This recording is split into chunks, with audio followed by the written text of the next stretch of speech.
Hello there. We are Geeks Assemble, and today we are discussing a 1984 movie which was hoped to be a start of a new franchise branching out from a popular franchise, but there was only one movie made of this. Where it starred Faye Dunaway, Peter O'Toole, and Helen Slater. We are talking Supergirl. Um, yeah, the film company, after the sort of flop failure of Superman 3, decided to go down another route in the year after and make Supergirl. And this didn't do too good either. So we'll go around this cast here and take their opening thoughts on this movie. Um, Brian, since this is your first time watching this movie, what did you think of it? Your opening thoughts?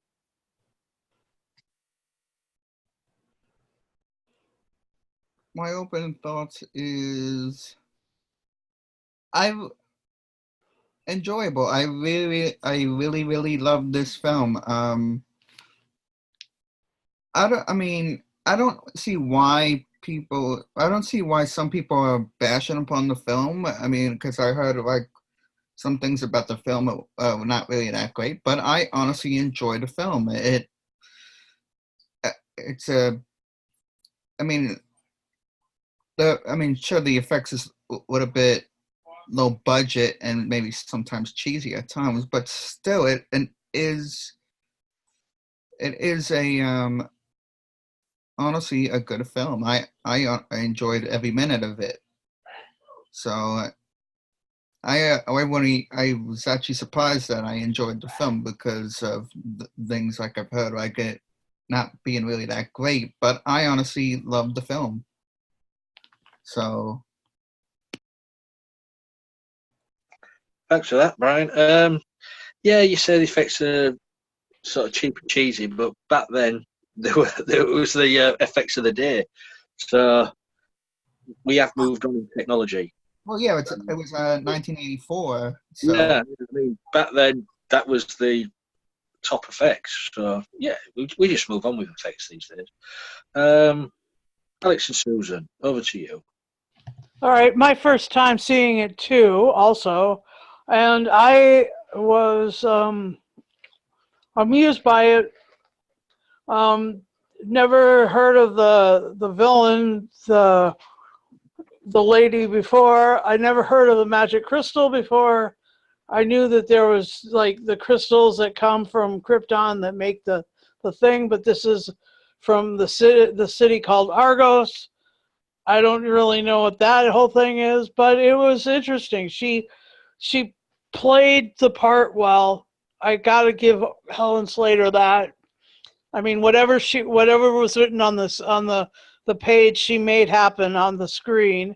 Um, she she wasn't super sparkly, but she did have a presence, and it was good to see like Faye Dunaway and Peter O'Toole, some of the really amazing classic actors. And Peter O'Toole is always a little creepy with the younger women. So that was fun, and so yeah, that's my opening thoughts on Supergirl. But Alex has seen it and has seen it more than the once, and so here he is. Okay, now supposedly they're going to do a new version. I don't know if it's coming out next year or the year after. They already have the TV series, which, yes, it is better than the movie. Again, this was the weird time in the weird universe between 1960 something and 1990, where that still was debatable as to whether, superhero movies or fantastic movies about like turtles or whatever would actually be successful. I remember watching this once with friends and once with my parents. And it's not that it's a terrible movie, but the execution is very poor. Um, and then you feel like sometimes you're watching a TV movie, sometimes you're watching a soap opera, Sometimes you're watching a real movie, and they can't quite seem to gel it together. Oh. Superman 3 and 4 were also bad, as in pretty mediocre. And Supergirl was even worse because the plot and the reasons for the characters doing what they're doing was even worse than Superman 1 and 2. Now, obviously, they knew that the audience wasn't going to take anything completely seriously, and they shouldn't have to. But there's a way to do it that has charm and grace, and that's what you had with the first two Superman movies of Christopher Reeve, who unfortunately decided to get away from the role, which I don't blame him, and unfortunately had a tragic accident that left him paralyzed and paraplegic, and maybe even worse than that, and now he's dead. And it has been for quite a while now. And he came back in Smallville, but again, they need to come up with showing new characters. I'm getting tired of 10,000 Spider-Man movies. As enjoyable as they are, we don't need 10,000 versions. You don't need 10,000 versions of Superman. You don't need 20 versions of the Hulk. It's time to move on, guys, and please get new characters. Please. I don't care if they're male or female. Just move on. Now, this was a nice attempt, but the Salkinds were always a little bit weird. You know that the budget went to the advertising. There's a lot of A&W product placement, even with the villains. The villains seem to like A&W root beer as well, including the rapists as well in the movie, which you don't need in a family movie. Yeah, that was creepy. You don't need Peter O'Toole, a classic English actor, going, have a squirt, it just sounds wrong. So I kind of wish you nailed it. that they could have. Lee's gonna fall out of his chair. Have a squirt. You just reminded me. I was getting a little dirty here. Yeah, that just doesn't sound right. So, I remember my friends and my parents kind of going, I'm waiting for this film to get good. I'm waiting. And it doesn't really happen. The cast is good, and the effects aren't 100% terrible, but they're not good either. And I think it's the problem of maybe they were trying to do a 5-hour movie and just couldn't decide what to edit. I don't know. The Supergirl TV series, which they've had since 2015, there's things I don't like about it, but it's a heck of a lot better than this movie. And that's a shame because Helen Shaver isn't a bad actress. Neither is Faye Dunaway. Neither is Peter O'Toole. Neither is the guy that played Jimmy Olsen. Neither is Brenda Vaccaro and other people. But it's just the way that they wrote it. I've seen the DVD commentaries of Superman 1, 2, and 3, and even they admitted that there's too much advertising, there's too much editing. They couldn't decide, what to keep, what not to keep. And this is also the era of TV edited versions versus real versions versus DVD version. So the only way I'm buying this Supergirl is if it's like $7 with everything included. And I'm not keeping it either. So, it's a nice try. And I do want more female superheroes or superheroines or whatever you want to call it.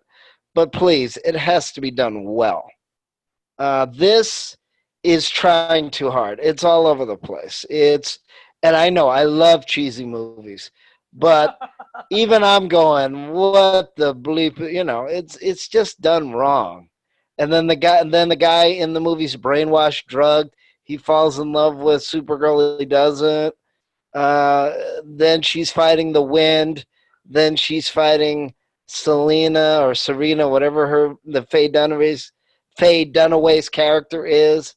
It's just too much. It's like a 5-hour movie trying to be condensed into 2 hours, and you can do it, but you have to really think about it. And it's just not.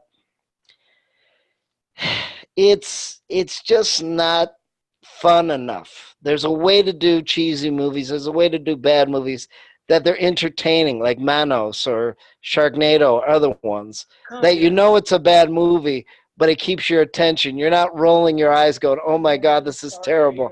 No, no, no, no. But what I'm saying is those movies knew that they were bad movies. These movies knew that they were going to be an infamy because they're not a material. But there's a difference between so bad it's good or a mediocre movie and a movie with a great cast and a great theory and a great idea, but the execution is so haphazard. It's all over the place. It's a superhero movie. It's not a superhero movie. It's a soap opera. It's not. You know, you got to make up your mind. You gotta edit it the right way, and this definitely is edited the wrong way. Mhm. So it's a shame because I remember watching it with people and going, this should have been good. This should have been, you know, entertaining. They like the cast. It's not the cast fault, but the lines and the editing and the pacing and it doesn't work. Yeah. To me, I mean, this was released in 1984. Yeah. Superman 3 was in 1983. To me, this feels like it was rushed out. Yeah. With, you know, because these sort of films, there's a space. There's a year or so in between these sort of films, because this was seen as Christopher Reeve wasn't going to play him anymore. So they went down the Supergirl route. But it does feel rushed. Yeah, the effects are cheesy now, but back then there was the state of the art, I suppose. The actors, yeah, you can't knock the actors, but you're wondering why some of the actors are in this movie. You know, you've mentioned some of the names, but Mia Farrow and Sam and Ward are in this, playing Kara's parents. They're only in it for about 4 minutes, if that. You think, why bother? They say then you got Peter O'Toole with his square to quote. Why? Yeah, Faye Dunaway playing Selena. Like Susan, I've never heard of this villain in DC comic universe. I've tried looking the villain up on on search. Cannot find anything within the comic book history. So if anybody out there knows about this villainess, please let me know. But I think this character was just created for the film, to be honest, or created for Faye Dunaway. Is this supposed to be like Scarlet Witch is in Marvel? I mean, that's kind of the feel I was getting, or that one in the witch in what's it called? Suicide Squad. Yeah, the Enchantress. The Enchantress. Yeah, I mean, it's weird. Like it could have been one of those. Anyway, sorry. Yeah, I said I don't know why they went down the magic route for the villain. I mean, you'd have thought they'd have picked a villain which was known to, opposing Supergirl in the comics. But no, never heard of Selena before. I don't know why they had Peter Cook in this movie. Peter Cook, brilliant comedian when he's with Dudley Moore and all that, but he's not a very good actor. He just seemed so out of place in this movie. And really, there was no reason for him to be in this movie as well, because his character didn't really have anything to do. So maybe it was because he was there the day when they were filming at Palmwood. I don't know. let's just put him in there. Just show him in that scene there, and we'll see what happens. But yeah, it is. It's a difficult one, this movie. Some people love it, some people don't. It's not one of the best. We'll call it the Superman franchise, because it is a Superman franchise. The love thing, I just don't get that. Why was she trying to make him fall in love with her? Was there any reasoning for that? Yeah, I think, well, she's a. Why would she just pick on him and try and make him fall in love, but he falls in love with Supergirl instead? I mean, to me, bad writing. But hey ho. And also, it cost about $35 million to make this movie. Only rated about 14. So it didn't do too well. So we'll go from me talking to favourite moments or things what you really didn't like about this movie. Back to Susan and Alex. Oh, hold on. Beefhead's here. Is he gonna show face? Hello, Earth calling Beefhead. We appear to be having liftoff. Oh, just in time. What's your opening thoughts on Supergirl? It's tremendous. It's a fantastic film. It holds a special place in my heart. It was like I say, don't be fooled by this boyish good looks and handsome visage that you see before you. I am actually sort of old by certain standards, and this, I have a younger sister, Beef Sis, and this was her favourite film. She would watch it on a loop. So it has a special place of affection in my heart. And it is, if you think about it, it is the first female-led superhero movie. Don't be fooled by the imitators that you see now. Don't be fooled by your Wonder Women. Do not be fooled by your Captain Marvels. Do not be fooled by your Black Widows. This is Supergirl, and it is a thing of pure joy. Artistically, not the greatest film, but still a joy nonetheless. And obviously, that's my opening thoughts. If you want, Well, while you're still on, then, what do you like about it? What don't you like about it? Is that a longer list? Right. Okay. Well, First of all, I think it's Faye Dunaway chewing scenery. She gets top billing before Helen Slater. But what I do like about it, let's just say this, right? She was 19 when she did this. And you get the earnestness. It was the same thing as Christopher Reeve. Christopher Reeve wasn't a well-known actor when he got given the part of Superman. It was made by the Salkins, the same people who made the Superman movie. There was a lot of production issues with this. It went through numerous rewrites and everything like that. But when they secured the rights to Superman, they secured the rights to this. There are bits like the costume changes stuff and everything like that. As she goes through a window partition, they're a bit hokum. But as a sort of way it's done, there's an earnestness and a truth to it. There is that sort of purity to it that I think does work well. There is this, it's a straightforward, superhero movie. There's no grey area to it. The goodies are good, the baddies are bad.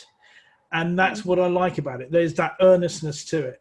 Peter Kirk is brilliant because he's just being sarcastic all the way through it, which is pure joy. Yeah, but why was he in it? Why was he in this movie? Well, on all accounts, this is this could be wrong. That they offered Dudley Moore $4 million to do it.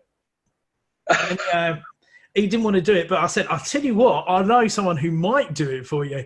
So they got his very good friend Mr. Cook to do it.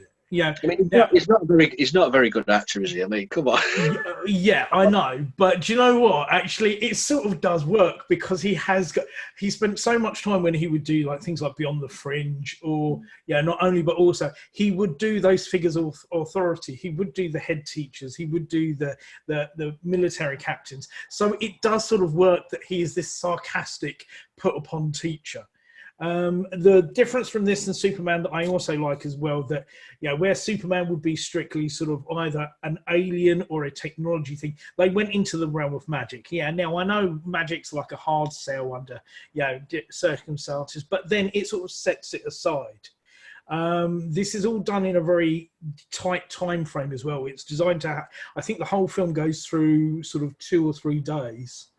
Because the batteries are running out at Argo City. They've got to get the Omega Hedron back before the lights go out. They've got to put money in the meter. and Mia Farrow's. That think about this. It's a hell of a cast. Mia Farrow, Simon Ward. You've got Faye Dunaway. This was supposed to be a launching platform for Helen Slater. To a certain degree, it was, because I don't think she'd have the career that she has now on the back of it. After this, she went on to do The Secret of My Success with Michael J. Fox. But going back to this as a movie, there is a purity to it. It's got the sort of teacher and the student with Zoltar, with Peter O'Toole as well, is tremendous. Whether you rate his performance in this, I do wonder if he was half cut through 95%, if not the whole film.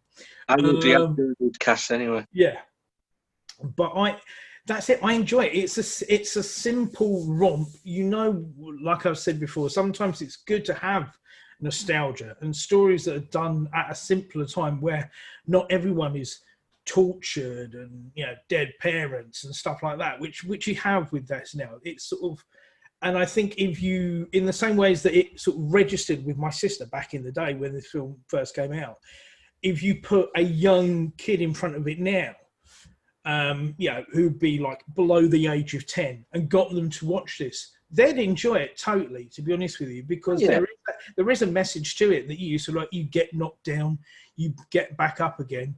On technical front, I've got to say the wire work where she shows up after she sort of first emerges from the lake. Okay, she emerges from the lake fully in costume, but the wire work where she sort of like started to learn, and the jumping and the bouncing around is really good. I'll tell you what, I watched it, and in these days with big screens and high definition and that, looking for the wires, you struggle to see them.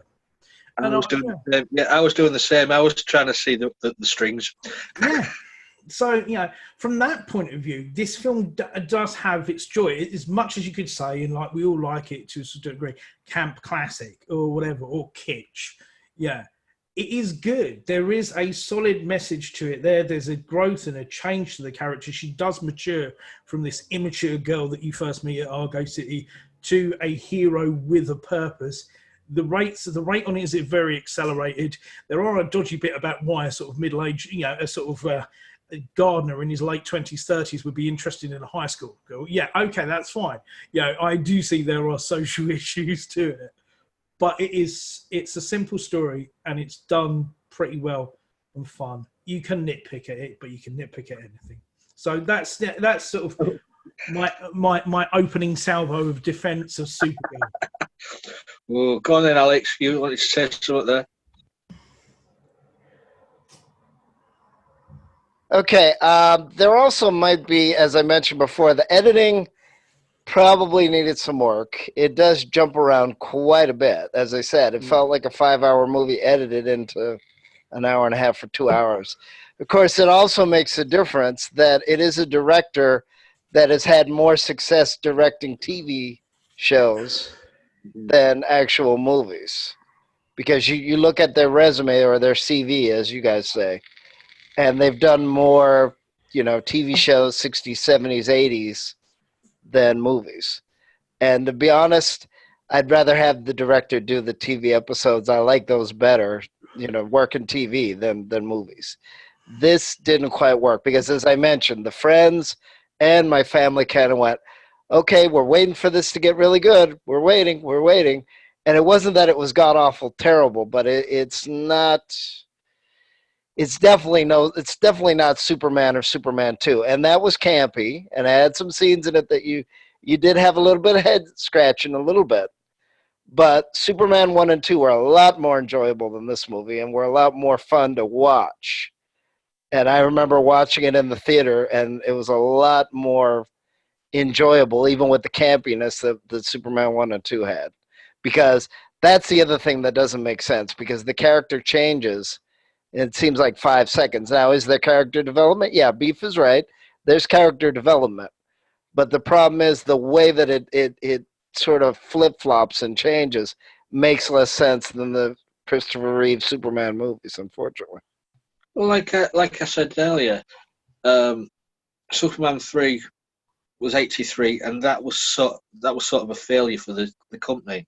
and this came straight after, the year after. To me, it feels like it was rushed out.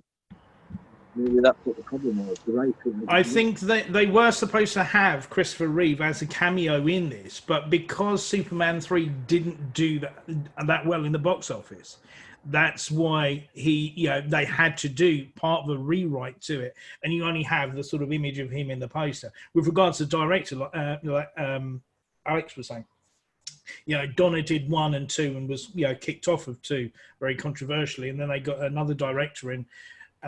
They tried to get the guy who basically did 2 and 3 to come back and do Supergirl, and he said he wouldn't do it.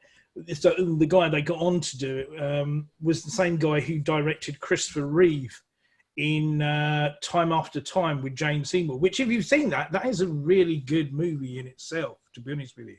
It's really well paced out. So they he can do relationship stuff.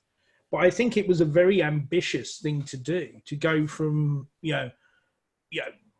basically just do a female-led movie at that time. It was a very adventurous move to it.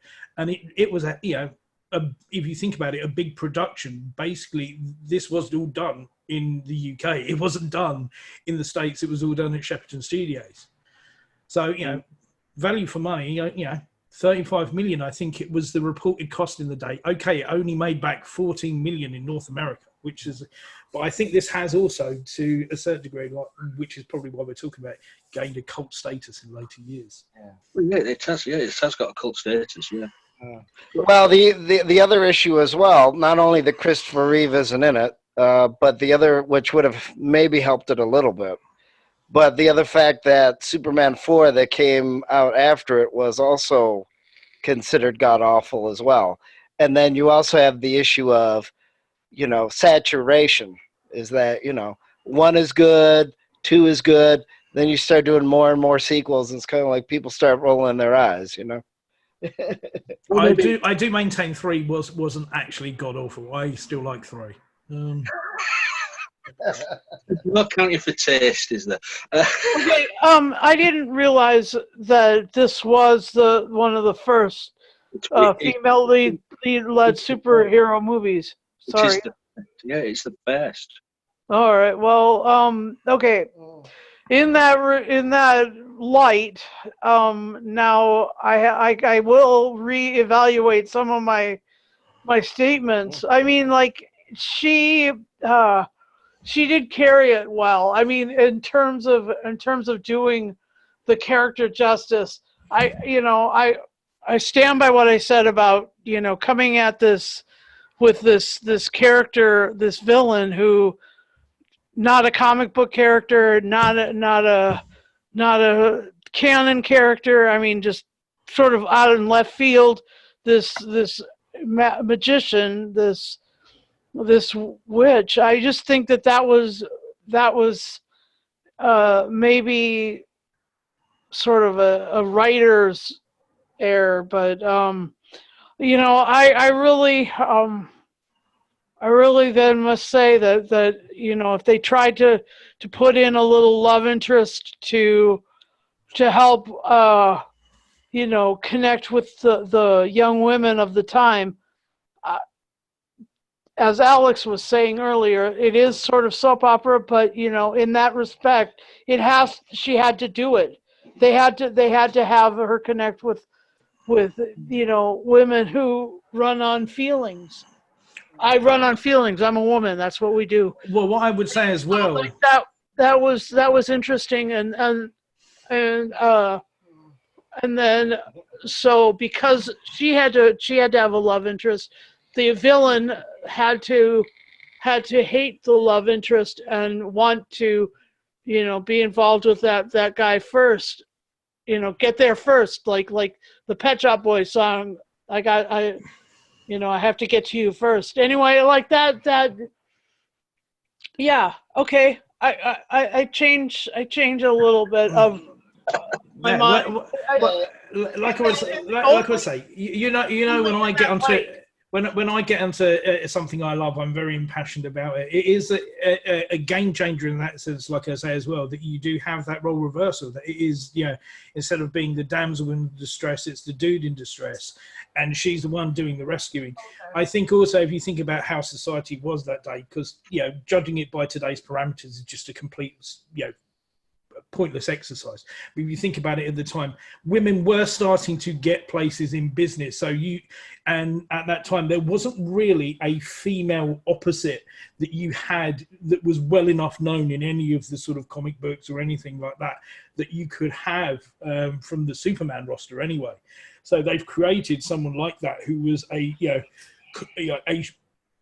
woman who, and in the same way as Supergirl as a character didn't need to be defined by the men that were around them. So you would think Peter Cook's character as the teacher and everything like that would be the domineering one, whereas she was the one who is taking the power, and she was fully in charge and driving it, and her ambition was to take over the world, and that she would be in charge of everything. So from that point of view, it was to a certain degree ahead of its time. Had the film been made maybe 2 or 3 years down the line, it would have been completely different, because then you got stuff like for argument's sake, like Working Girl and Buffy. Stuff like that.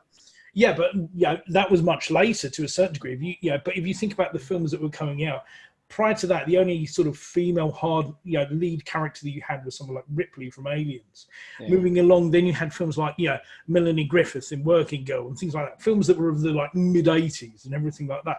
That women started to take more of a forefront in business, in movies and everything like that. So to have Selena as a villain, that worked really, really effectively. And it was a case of that her best mate wasn't a guy, it was a girl. And she was the ruler of the roost in any sort of way. So I do think having her there was a great thing. Okay, well, again, it does have a great cast, but the problem is the writing, the editing, the direction is not working. That's the other reason why this movie was disappointing. You did have Wonder Woman, you did have Tank Girl, even though that was in '95. There were other female characters too. Maybe they weren't high profile, but that's the other reason too, because now, as we know, in the last 10 to 19 years, now people are going, please, we need more female characters, where that wasn't listened to back then. But again, I'd rather watch Tank Girl, that movie, than this one. And part of it doesn't make sense, but it makes a lot more sense in this movie. Well, seeing as it's been a bit quiet. Brian. Yes. Sorry to keep you awake, but what's your take on it then? What do you mean? I told you I liked the movie. Yeah, but there's things what you didn't like. Just let's go a little bit more in depth.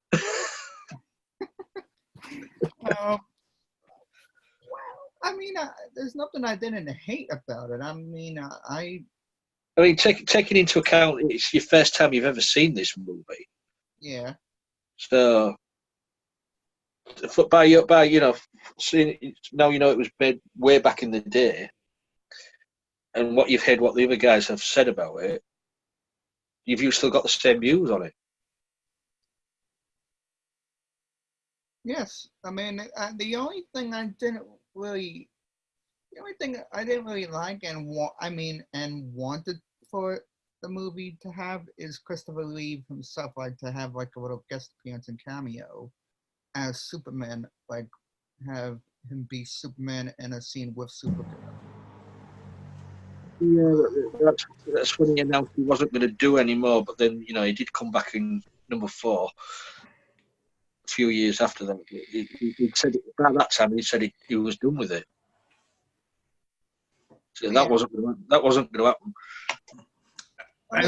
And also, I think I don't know whether you got this feeling, Brian, whether this was part of perhaps a larger story, that there was more story to tell, because originally this was written with the idea of there being at least a second or a third movie, so there would be more story to it. This was just basically an establishing story. Yeah, I mean, I feel like I would, after I was done with the movie, I feel like they should have made.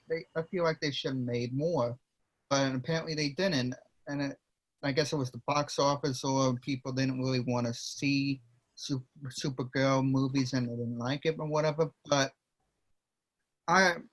I honestly feel like they should have made more. I really do, because I enjoyed the film. I really love the film and everything. It was different. It was a very different take upon the movies upon that time and the first Supergirl movie. But I just wish they made more, and they didn't. Well, That was just down to box office failure. well, again, remember that you're talking about, that's the other issue, just like with a lot of movies now. If you come out with too many movies, that can cause fatigue. And the problem is, too, these studios want, guaranteed box office. And you didn't have guaranteed box office back then. Now, the other problem is, I remember, because I used to watch, from the 70s to the 80s to the early 90s, I went to tons of movies in the theater when not everything was $20 just to get in. And I could tell from the audience reaction. If I kept hearing moaning or groaning or people walking out or people, sucking their teeth or people going, ugh, or things, no. And if it kept going, no, it's not good. If it was cheering or laughter or clapping, that was good. And you saw most of the people going out of the theater going, yeah, I want to see more, or I like it. By the time Superman 3 came out, I think people already had fatigue and they weren't happy with the way that the series was going. Just like Batman and Robin with Alicia Silverstone. The groan just kept getting louder and louder. So when you go to a movie like that, and all you hear is groaning, and you hear people sighing and all this other sounds of disapproval, when you're not hearing applause or laughter or anything like that, and it keeps going, yeah, it's not a good sign. Which, like I said, it's a shame because it is a good cast. It should have been really good, but I would take this film over Superman 3 and 4 because those are just. Well, four was really, that should have been a TV movie if anything, and it probably shouldn't have been released because that was another one that I could hear people just going, please. Even I didn't like 3 and 4. 3 and 4 were just awful. Well, again, three had possibilities. I mean, it did have something going for it, but it was too. Again, you can tell when a movie like Spider-Man 3 is trying to be too ambitious and have too many villains and too many, going from here to there and such. Sometimes having it elegant is better, or not having 10,000 characters is better than doing that. I mean, in Superman 3 they tried to do Brainiac in a way, and then 4 had like Nuclear Man, and Gene Hackman returned his. Well, yeah, I mean that's another thing that I remember. So what did you think of Selena there, Brian? I honestly didn't mind her as a villain. I mean, I thought I had no problem with her being a villain, and I didn't find her too campy or cheesy or ridiculously over the top acting performance as an evil villain. I just. Who's sure about that? Faye Dunaway. Mhm. He was chewing the scenery. Yeah. Power of shadow, appear! But I honestly didn't mind as her as the villain of the movie. But as it was mentioned as well, she got top billing as well. I think, if I remember rightly, Gene Hackman got top billing in the first movie. He did, yeah. I mean, and there is a rumor. Like I say, this film would have been very different if they got their first choice for the role of Selena, which was Dolly Parton. Dolly Parton. God. Well. I mean, again, I like her, but still, that does sound a little odd. But no, Faye Dunaway, like I said, the cast is good. I just have a feeling that like I said, I just remember the reaction, just like with the other movies. None of the actors look like they're phoning it in on this one. They do actually throw their all into it, and that's what that does come across. Yeah. If it doesn't really let down, there are gaps in the script. This film was edited as well to high heaven and beyond. There's still loads of footage that has not been released for this. There is a version of the film that I think that there's at least 20 minutes worth of footage that is still unaccounted for and has never been released from this. So in the same way as that there's still a huge amount of footage missing that has never seen the light of day from Superman 2. So that may cast it in a different light, but No, and obviously, as we mentioned with other items, you can't have, a 6-hour story and things like this. But it's just the way that it doesn't flow very well. So like I said, I remember the reaction of the friends and my parents going, I'm waiting for this to get good. And it's not that it was all bad, but it wasn't good. It wasn't good well. It wasn't done well. It wasn't done where it was impressive or fun per se. So it's not god awful, but it's not smooth. It jumps around too much. Some of it's like a soap opera, some of it's like a TV pilot, some of it is a movie. It's not consistent. But it is ambitious. It is ambitious. You do have Kara going from a utopian society in Argo City where everything thrives on arts and sciences and everything like that. She then arrives in Earth and everything like that, and her first encounter with a human on the planet Earth is basically a trucker and Max Headroom trying to rape her. Back through her, So her first encounter with humankind is everything's not sweetness and light. So they do try to do some ambitious stuff in this. I would say that very much. But as you said, I think it falls down on the editing. That's the main thing. It just doesn't connect well. But you can't not the acting. Yeah, there's nothing wrong with that. But and as you say, the highway flying thing. That's just you cannot see the strings. Yeah. And that was really, really. I mean, her movement was really elegant. In that, I'll give her that. Like that first takeoff, and then her flying. I mean, what she was, graceful.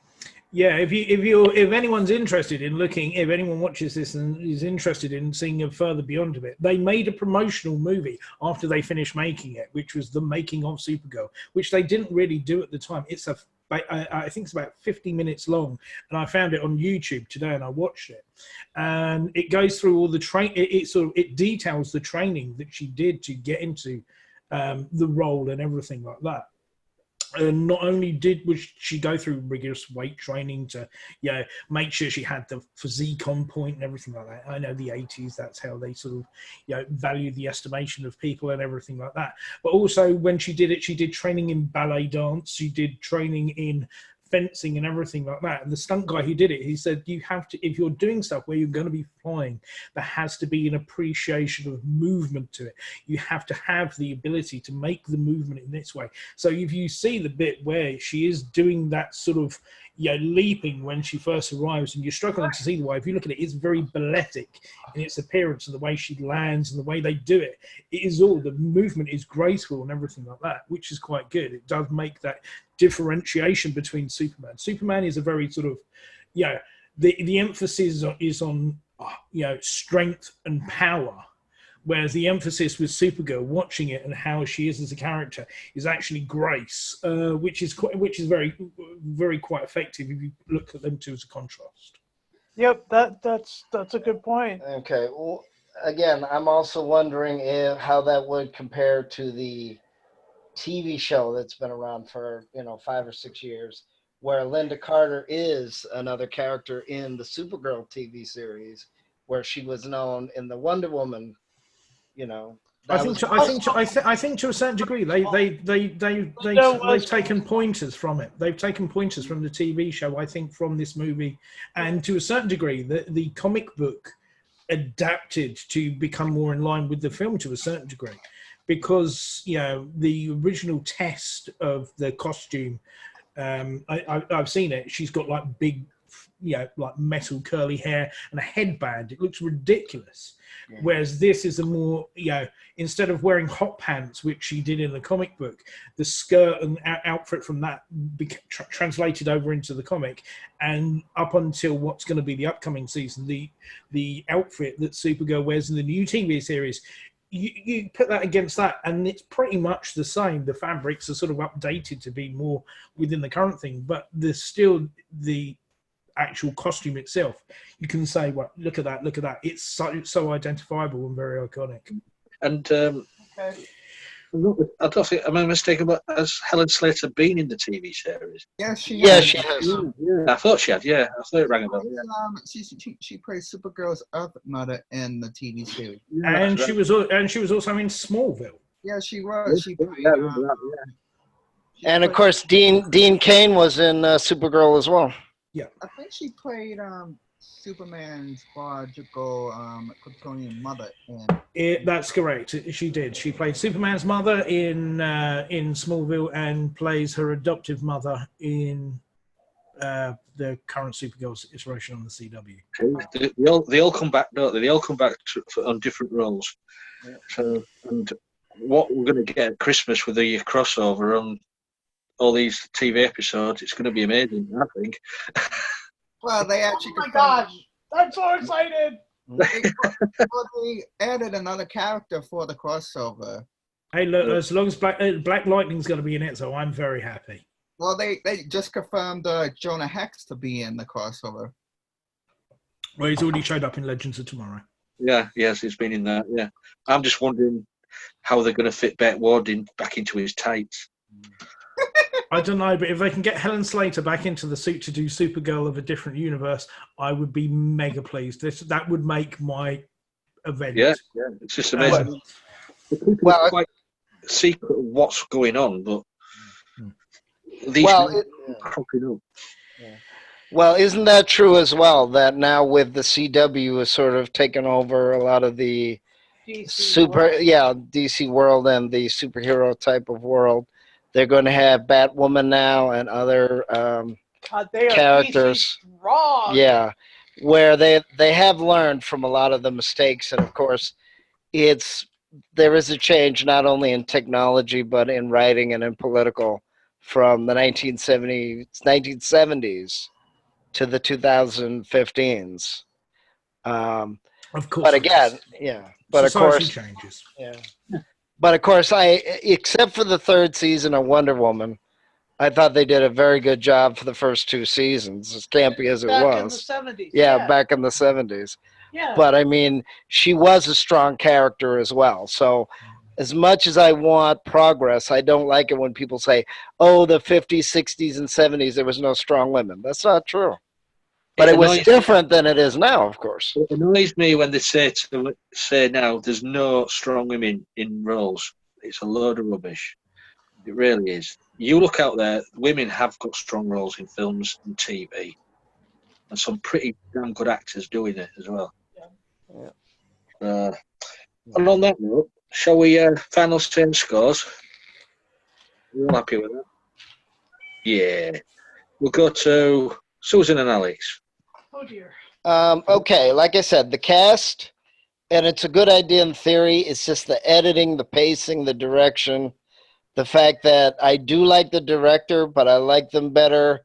And this is a French director. I like them better in TV-oriented movies and TV shows. It seems a little disappointing in terms of the movies. And the other question too that people don't realize is how much the producers, the editors, and the studio might have an effect on the movies as well.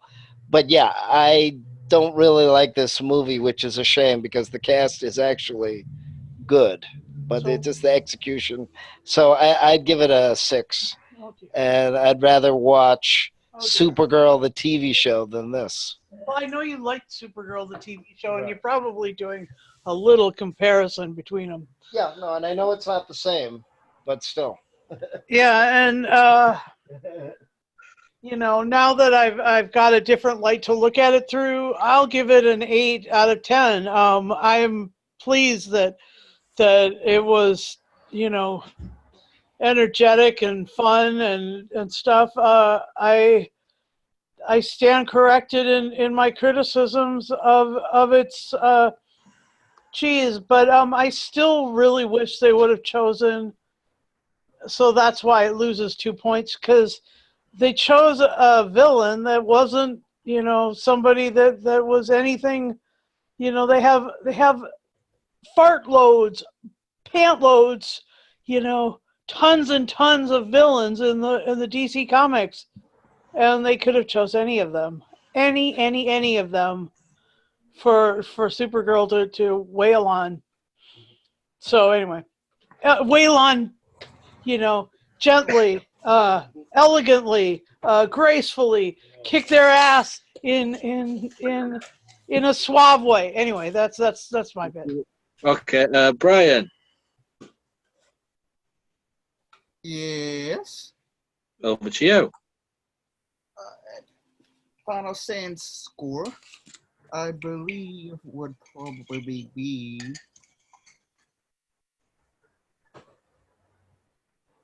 I would probably give this a.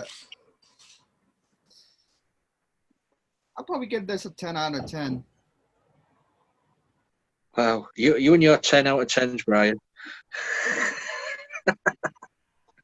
Okay, then, Beef, what's your sin? Well, you know me. Yeah, I'm a man of very few words. First things first, I must applaud Brian on his excellent taste. I've always said that he's a very succinct and very great judge of character. 10 out of 10 from Brian is superb. I can't be as generous as Brian. I will give it a 9. Because I know the changing stuff you've given. We've done that in the phone box. So to be honest with you, if they did that again, it would look like it's repeating it. And the sort of the craziness of the costume changes and that is, that's the one thing that I would say doesn't work with it. I love Peter O'Toole in this. You do actually feel a genuine loss when he goes. He's always there struggling for that thing that is out of reach. Gets banished to the Phantom Zone, and he's very Shakespearean in the way he comes across in his delivery and everything like that. Even at the start when he makes what he thinks looks like a tree, and you almost you imagine him to go into the poem, how that I shall never see something as lovely as a tree. You expect him to go into that. There's a great lyricism to how he comes across in it, to the point where he makes a horse, but he's never seen a horse, but he has a perfect rendition of it. I love that how Jimmy Olsen does actually cross the universes. So you do have Jimmy Olsen in there. I love Faye Dunaway. She chews it up, and she's all out there. No one holds back on this. And the same thing like they did with Christopher Reeve. They got someone who in essence was a relative unknown, and you get that impression of the earnestness and the self-belief with it. So that's good. There is a journey that she goes through. She screws up at the start and loses the Omega Hedron, so she wants to put that right. There is a definite thing that she does, and she matures and she changes as the story goes on.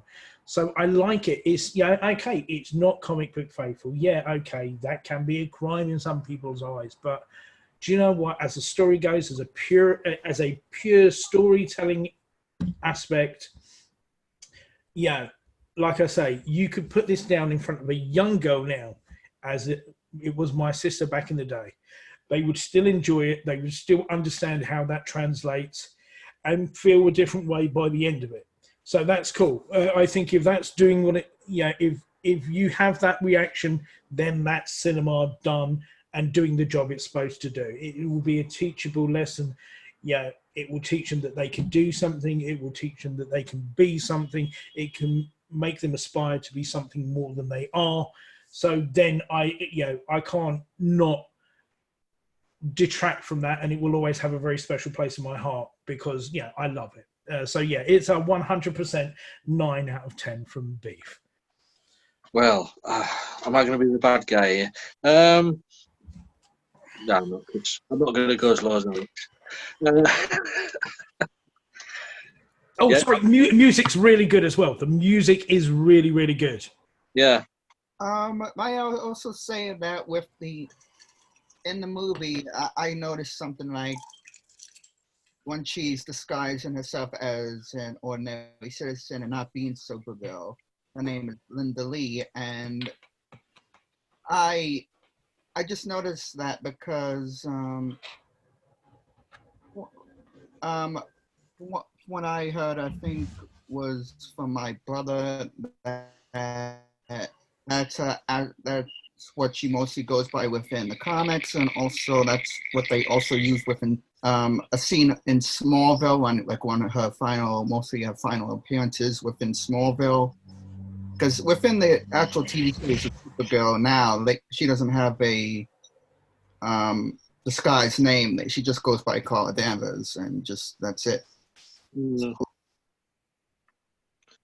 Yeah. Is that it, Brian? Yeah, no, I just wanted to put that out. Yeah, me personally, yeah, Peter Cook. Sorry, totally miscasting this. It really didn't do it for me. And I love Peter Cook, but he was just so out of place. Editing is bad in this. The editing is bad. I agree with Susan about the choice of villain. Don't get me wrong, Faye Dunaway, yeah, brilliant actress, but they could have made her into some unknown villain from the comic book. But, an unknown villain to attract the fans might have worked a lot better. So Super, I'm going to give it a 7.5. So it's not a bad score, but what can you do, eh? We're talking about something from the past. We can't change it. So you guys there, I'd like to thank you guys for joining us and talking all things Supergirl 1984. If you guys out there like what you see and would like to get involved, we do need new members. New faces does help us. So if you want to get involved, leave a comment, get in touch with us. We're all over the place: Facebook, Twitter, Instagram, all over the place on social media. So until next time, we'll be seeing you. Bye bye.